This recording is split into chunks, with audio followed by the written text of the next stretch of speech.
আমি ওই গর্ত পার হয়ে গেছি, আমার বাচ্চা ওই গর্ত পার হতে লেগে খেয়াল করেনি, লাড়া দিয়ে পুরা আছে। পরে লাড়ার উপর পাও দিছে আর ওই যে গর্তের মধ্যে নেমে গেছে। পরে মা, মা করে ডাকছে। আমি পিছন ঘুরে দেখছি আমার বাচ্চার মা, মা শুনতে পাচ্ছি কিন্তু আমি দেখতে পাচ্ছি না। একটু আগে এসে দেখছি ও গর্তের মধ্যে থেকে মা, মা করে ডাকছে। হাত দেখতে পাইনি। পরে আমি কান্দা শুরু করছি। আমার শ্বশুর তাড়াতাড়ি দৌড়ে আসে, দেখছে ওর মধ্যে দিয়ে সবাই মিলে ইয়ে করছে, বলছে এই ফেলো না, লাড়া ফেলো না, লাড়া ফেললে তো বাচ্চাটা হেগে যাবে না। আমার শ্বশুর নিষেধ করছে, লাড়া ফেলো না, লাড়া ফেলো, দাঁড়াও দাঁড়াও দেখি। পরে আর আন্দার তো ওর ভিতরে আর কিছু দেখানো হচ্ছে না।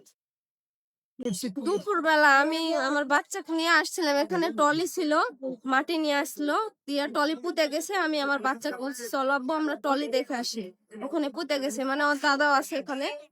পরে আমি আমার বাচ্চা দুইটা নিয়ে আসছি, দুইটা খুলে নিছি। পরে আমার ডেনা লাগে গেছে, আমি বলছি আব্বু তুমি একটু নামো, হাঁটে চলো। পরে আমার বাচ্চা হাঁটে পিছন পিছন আসছে, আমি সামনে দিয়ে দাঁড়াচ্ছি।